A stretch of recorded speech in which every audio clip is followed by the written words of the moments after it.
Olá a todos, meu nome é Samira Alexandria, sou aluna do Fijança Nascese Macaé e estou no primeiro ano, turma C do ensino médio. Venho aqui por meio desse vídeo fazer uma análise crítica do livro Alto da Barca do Inferno de Gil Vicente, proposto pela professora de literatura Roberta Martins. Bom, a minha mera opinião é que eu amei esse livro. Ele traz um tema sobre hipocrisia social e nos leva a refletir sobre a nossa prioridade, né? Que devemos olhar para nós mesmos, achar os nossos defeitos e entendê-los. E agora eu vou iniciar essa analogia para que todos possam entender e chegar na mesma reflexão sobre a hipocrisia social trazida por esse livro. Bom, O Alto da Barca do Inferno faz parte de uma trilogia de Gil Vicente, composta também por Alto da Barca do Purgatório e Alto da Barca da Glória. Gente, o que é esse alto, né? O que é esse alto? O alto é uma composição teatral do subgênero da literatura dramática surgida na Idade Média. E os autos, em sua maioria, têm elementos cômicos ou interações moralizadoras e tal. Toda coisa do tipo, da moral mesmo. No livro O Alto da Barca do Inferno, temos um cenário onde se encontram duas barcas. A Barca do Inferno e a Barca da Glória, comandada pelo diabo, e a segunda por um anjo e em um tempo pós-morte. O livro tem essa dualidade. É sempre bom a gente pensar o Alto da Barca do Inferno, dualidade, porque ele traz esse lance do bem, do mal, do anjo, do diabo, do céu, do inferno, com os julgamentos da Igreja Católica envolvendo tudo isso, tá? Esse livro ele tem um embasamento religioso católico da época. Logo no início do livro já podemos perceber outra questão da dualidade, pois são duas barcas esperando as almas para serem julgadas pelo diabo quanto pelo anjo. Isso representa a passagem do homem, tá, gente? Essa passagem da vida para a morte. E no caso, no livro, ele mostra esse cenário pós-morte. Bom, e além do anjo e do diabo, o Alto da Barca do Inferno ele é representado pelas pessoas com seus ofícios e suas posições sociais. Ao morrerem, as pessoas vão para esse cenário pós-morte e vão para determinadas barcas, de acordo com os atos que elas cometeram em suas vidas. Então elas são merecedoras ou não de irem para a Barca do Inferno ou de irem para a Barca da Glória. Essa é a questão. E antes de introduzir esse assunto, eu não poderia deixar de falar sobre a questão do existencialismo. O existencialismo ele está ligado, relacionado às nossas próprias escolhas. Nós somos donos das nossas próprias escolhas e temos a liberdade de fazê-las. E é importante fazer essa relação do existencialismo com esse livro, porque são os atos cometidos nas vidas dos personagens que determinam os seus caminhos quando nesse cenário pós-morte do livro. Vou começar falando sobre o primeiro que chega nesse cenário pós-morte, que é o fidalgo. Ele chega acompanhado pelo pajem e ele representa a luxúria, a arrogância. Depois que ele percebe que tudo que ele fez quando ele estava vivo trouxe consequências nessa sua passagem da sua alma para uma das barcas, ele se vê arrependido. Ele faz essa reflexão do tipo, o que eu fiz de errado para merecer essa barca do inferno, né? E ele vai para a barca do inferno, realmente. Pela sua arrogância, tudo mais. O onzeneiro, ele vem logo depois, né? Ele é o segundo a chegar e ele representa as pessoas que são muito ligadas aos bens materiais. E nesse cenário pós-morte, ele chega com o seu saco de dinheiro vazio. E quando ele se dá conta que ele não levou nada de tudo que ele tinha conquistado na vida, né? Ele poderia ter achado aquilo muito estranho, né? Tipo, cadê o meu dinheiro agora? Tudo que eu juntei não veio comigo, né? E ele traz essa reflexão mesmo, né? Do que o dinheiro vale na morte. O seu coração, ele continua com esse apego aos bens materiais dele, né? Sendo que quando você morre, você não leva nada, né? Bom, o Parvo ele é o terceiro a chegar e ele era considerado um tolo, um ingênuo, né? E só que ele era mesmo um malandro. E eu vou explicar pra vocês, se vocês não conseguiram fazer essa relação no livro. Gente, ele ganhava sua vida assim. Ele se passava de um coitado e ele conseguia as coisas assim, desse jeito. E não foi diferente com a sua morte, tá? Ele chegou no anjo falando que que ele não era merecedor de nada, se passando por um coitado, que ele não era uma pessoa importante. E o anjo enxergou essa humildade. Só que, na verdade, ele foi verdadeiramente um falso e ele fez o anjo de idiota. Essa foi a questão.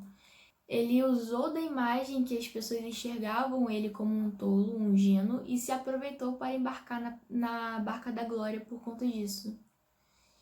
E aí a gente pode analisar umas coisas, né? Até que ponto ele era tolo? Porque ele foi muito inteligente, ele foi muito esperto. E ele conseguiu entrar na barca da glória, né? Bom, depois vem o sapateiro e ele enganou muito dos seus clientes. Ele pede ajuda ao anjo para não ter o destino da barca do inferno, né?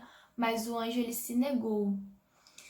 E aí que a gente precisa analisar um pouquinho essas atitudes do anjo, né? Bem, nos dotes católicos, né, o anjo é aquele que a gente pede ajuda. E se você tá arrependido, né, ele vai estar lá para te ajudar. Mas o anjo, nesse cenário aqui, na barca do inferno, no livro, ele nega o arrependimento. Ele fala para o sapateiro que o destino dele já está traçado, então ele não ajuda o sapateiro, mesmo estando arrependido. Igual o Fidalgo também, que chegou arrependido, né? Ele fez a reflexão e o anjo não deixou ele entrar na barca da glória. E a gente pode chegar ao seguinte: até que ponto o anjo da barca da glória é bom? Porque, segundo os dotes católicos, né, da religião católica, que foi, né, baseado, né, o livro foi baseado nesse caráter religioso católico, o anjo estaria para ajudar a gente, né? Estaria para ajudar os personagens e o anjo se recusa a ajudar. E tem muitas passagens no livro que vão mostrando como o anjo realmente vai lidar com esses arrependimentos dos personagens. E até mesmo outras coisinhas aí, então vão acompanhando. Gente, é sempre bom lembrar que a gente está lidando com dois anjos. E voltando na dualidade, temos o anjo do mal, que é o Lúcifer, né? E o anjo bom, que é o da Barca da Glória, que aliás está se mostrando não ser tão bom assim, né? E a gente percebe o seguinte: esse anjo da Barca da Glória, os personagens vão até ele nesse cenário pós-morte do livro, né? E ele tem esse poder de julgador. E juntamente com o Parvo, eles ficam debochando dos outros personagens. Os personagens vão até o anjo em busca do destino da Barca da Glória e o Parvo fica lá sentado na mesma barca, falando e até mesmo julgando os outros personagens. E assim ajudando o anjo a escolher quem merece ou não um lugar na Barca da Glória. E a gente vai percebendo isso ao longo do livro, ao longo da leitura, e isso vai acontecer com muita frequência. Quando o Parvo chega, o anjo ele parece se mostrar uma outra pessoa. Parece que o Parvo, quando chega ali, ele vai desestruturar o anjo. E vale ressaltar também que a peça Alto da Barca do Inferno tem caráter religioso católico, como eu já tinha falado aqui, né? Onde o anjo da barca da glória começa a julgar os personagens. Até porque, se seus destinos já estavam traçados, o anjo ele não deveria julgar ninguém. E o julgamento, tanto do parvo quanto do anjo, deveria ter sido considerado um pecado diante de um caráter religioso católico que é tratado no livro. Então, até que ponto o anjo da barca da glória é considerado um bom anjo? Bom, logo depois chega um frade com a sua amante. Ele foi soberbo com o diabo, ele chegou achando que só por ter rezado muito na vida dele, ele teria que ir na barca da glória. Além de ser um membro religioso, né, gente, ele chegou com uma amante. Isso me fez pensar em várias questões. Porque, segundo o existencialismo, né, a gente volta na questão do existencialismo, somos livres para fazermos as nossas próprias escolhas. E se ele não queria mais viver como um frade, era só ele deixar de ser uma figura religiosa e assim não sendo uma pessoa hipócrita, onde propaga a fé, mas não adota as regras de tal religião. E quando ele se nega a embarcar na barca do inferno, ele vai até o anjo da barca da glória, só que o anjo nem olha para a cara dele. E aí vem a questão de novo do julgamento. O anjo se juntou com o parvo e eles começaram a julgar o frade. Começaram a falar sobre a moralidade cristã e que ele estava errado e que ele tinha um papel importante na igreja e ele errou, ele não deveria ter errado. E aí podemos analisar novamente o parvo e o anjo se juntando para falar mal dos coleguinhas aí, né? E a gente volta nessa questão, cara, só foi o parvo chegar que desestruturou completamente o comportamento do anjo. O sapateiro chegou, o parvo e o anjo começaram a falar do sapateiro. O frade chega e eles continuam nessa fofoca para determinar se ele entra ou não na barca da glória. Então a gente vê aí, de novo, a questão do anjo, se ele é um bom anjo ou não. E, gente, vale ressaltar também, não sei se vocês perceberam, mas todos os personagens, até agora, mesmo sabendo dos seus atos cometidos nas suas vidas, se acham merecedores da barca da glória. E se recusam, gente, eles se recusam a ir para a barca do inferno, né? Mas de qualquer jeito acabam lá. E esse é um ponto de hipocrisia social. Mesmo sabendo dos seus atos cometidos nas suas vidas, se acham merecedores da barca da glória. Enfim, a próxima a chegar foi a Brise da Vaz, a coviteira, né? A cafetina. E ela tenta seduzir no sentido de enganar o anjo, mas ela acaba indo para a barca do inferno pela simbologia, a degradação moral, a feitiçaria popular na época, a prostituição, enfim. E agora vem o judeu com o seu bode. Quando ele simplesmente foi direto para a barca do inferno falar com o diabo, ele queria ir pro inferno, tá? A gente tem que deixar isso bem claro aqui. Mas de primeira, ele foi negado pelo diabo, então ele foi falar com o anjo. O anjo e o parvo falaram um monte sobre as coisas que ele fez e recusaram a entrada dele na barca da glória. O judeu, ele sofreu um preconceito aí, gente. Ele sofreu um preconceito pela sua religião. Pois para o anjo só entra na barca da glória quem segue o cristianismo. Então ele foi negado, né, pelo anjo e o diabo, né, pelos dois. Mas no final ele acaba sendo levado no barquinho, né, pela barca do inferno. Ele acaba sendo rebocado aí pelo esse barquinho. Ele não foi na barca. Bom, o próximo a chegar foi o corregedor e logo depois veio o procurador. O corregedor ele foi convidado a entrar na barca do inferno e o procurador chegou também e eles começaram a falar com o diabo e eles não aceitaram também, né, gente, que o destino deles seria a barca do inferno. E o parvo entra em ação novamente. Faz comentários sobre o corregedor e o procurador para o anjo, colocando na cabeça do anjo que eles não eram merecedores, pois usava a justiça a seus favores, né? Então o parvo e o anjo não permitiram a entrada dos dois. Gente, sabe o que o parvo parece para mim? Ele parece aqueles desenhos animados, sabe? Que tem um anjinho e um diabinho aqui no ombro, sabe? Dos personagens dos desenhos. E eles vão influenciando, né, nas escolhas e tal. E o parvo, ele parece fazer esse papel de diabinho no ombro do anjo, né? Ele comenta sobre as coisas erradas que eles fizeram, que os personagens fizeram na vida, né, durante a vida deles. E aí vai influenciando o anjo a tomar a decisão de não deixar eles embarcarem na barca da glória, né? Enfim, temos o enforcado também. O enforcado, ele é um anunciado pela Brisa Vaz e ele conhecia ela.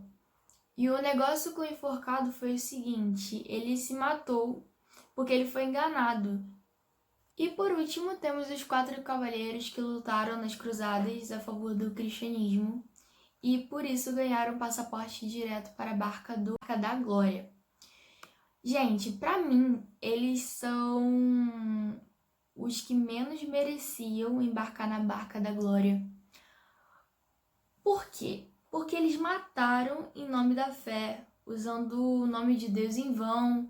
E até que ponto chegamos nessa história do livro que matar em nome de Deus seria considerado algo bom e algo merecedor da Barca da Glória. Toda a vida deles, desses 4 cavaleiros, nas suas escolhas, foi meio que anulada só porque eles lutaram e mataram pessoas em nome de Deus. E essa é uma questão pra gente refletir muito sobre isso, ok? Por fim, gente, quando se fecha a barca, né, quando o último passageiro chega, que são os 4 cavaleiros, né, a gente percebe que essa questão do existencialismo e todas as escolhas dos personagens tiveram as devidas consequências nesse cenário pós-morte do livro, né? E o Fidalgo, ele é o primeiro a fazer esse tipo de reflexão. Ele se arrepende das más escolhas que ele fez enquanto ele estava vivo, porque ele morreu e foi merecedor da Barca do Inferno. E o Alto da Barca do Inferno, ele faz uma crítica social à época, mas que são pontos muito atuais hoje em dia. Nessa sociedade em que vivemos hoje, onde esse preconceito, essa hipocrisia, o ato de apontar o dedo na cara do outro sem olhar o seu próprio nariz, né? Toda essa parte do existencialismo é o mundo de hoje. E é preciso ter coragem para viver a vida por conta própria. Os personagens do livro tiveram essa coragem, mas depois que eles morreram e viram a besteira que fizeram, eles ficaram arrependidos. E para terminar minha análise crítica do livro, eu convidei a Renata Casanova para responder a 3 perguntas feitas por mim referente a todas essas questões trabalhadas aqui nesse vídeo. Vamos lá. A primeira perguntinha que eu queria fazer para você é: qual personagem você mais se identificou no livro Alto da Barca do Inferno? Meu. Você mais se identificou com o judeu? Porque ele sabia das atitudes dele. Ele não ficou se fazendo de coitado como parvo, né? Coitado de mim, sou merecedor, né? Ele foi mais sincero. Ele sabia, ele tinha noção de tudo que ele tinha feito. Então, eu acho que, aí voltando lá para o existencialismo, quando você tem noção das escolhas que você faz, você sabe do que você é merecedor. Do que você merece. Não que eu queira ir para o inferno. Eu quero deixar isso bem claro. Sim. Eu não quero ir para o inferno. A questão é que eu me identifiquei com ele por conta disso. Ele sabia das escolhas que ele tinha feito. Ele não foi igual todos que chegaram e quase imploraram, né? Não, eu sou merecedor. Isso. Não, eu preciso.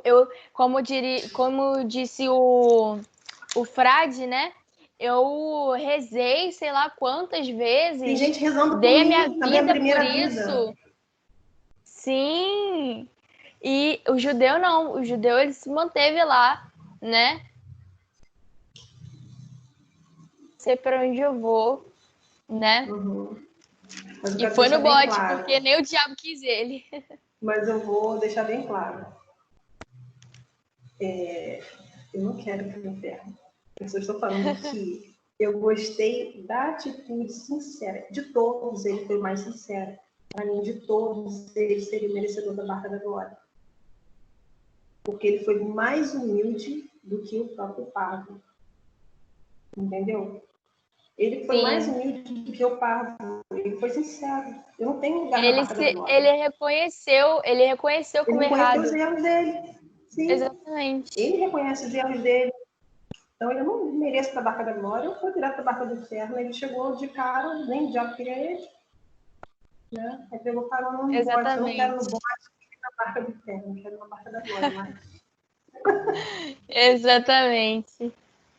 Ó, a minha segunda pergunta para você é a seguinte: qual parte do livro você mais fez relações com a hipocrisia social?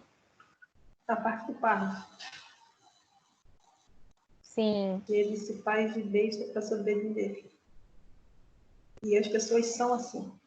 As pessoas mentem descaradamente. Mente que não persegue. Mentem descaradamente para poder conseguir o que deseja.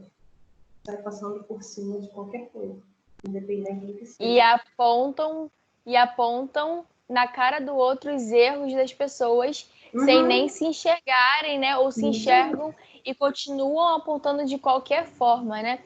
Esse é o Uhum. ponto do Parvo. Ele questionou ali com o anjo todas as pessoas que passaram ali e o anjo, né, ia junto com ele julgando, né, as pessoas, sendo que ele mesmo não foi assim, ele meio que passou a perna no anjo, né?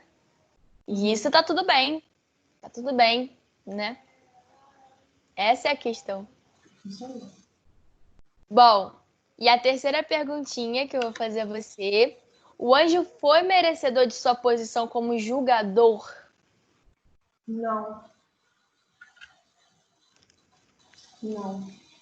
Porque ele foi tão cruel quanto o próprio diabo. Entendeu? Ele Sim, não deu oportunidade de ouvir e tentar resgatar algumas almas, tentar aceitar o arrependimento. Né? Ele foi tão cruel quanto o próprio diabo. sim. Então, para fechar, eu gostaria primeiramente de agradecer a você, Renata, pela sua presença. Muito obrigada. E também, para fechar, eu gostaria de deixar uma reflexão para todos vocês que estão nos assistindo. Quando você morrer, lembre-se que pode ser daqui a 10 minutos, daqui a 2 meses, daqui a um ano. Qual das barcas do inferno ou a barca da glória? Relembre de todas as suas escolhas. Quais escolhas você tem feito? Quais escolhas você tem escolhido, optado por fazer? E em meio a essa pandemia, o que você tem feito para ajudar as pessoas que mais precisam? Se você pode ajudar, o que você tem feito? É isso. Tchau, Renata. Obrigada. Tchau, eu que agradeço. Então, gente, esse foi o meu vídeo sobre a minha análise crítica do livro O Alto da Barca do Inferno. Espero que vocês tenham gostado. Muito obrigada, Renata, pela presença e muito obrigada, Roberta, por essa oportunidade de estar aqui presente, compartilhando um pouquinho desse conhecimento e da minha opinião. Um beijo a todos, deixem um like e obrigada!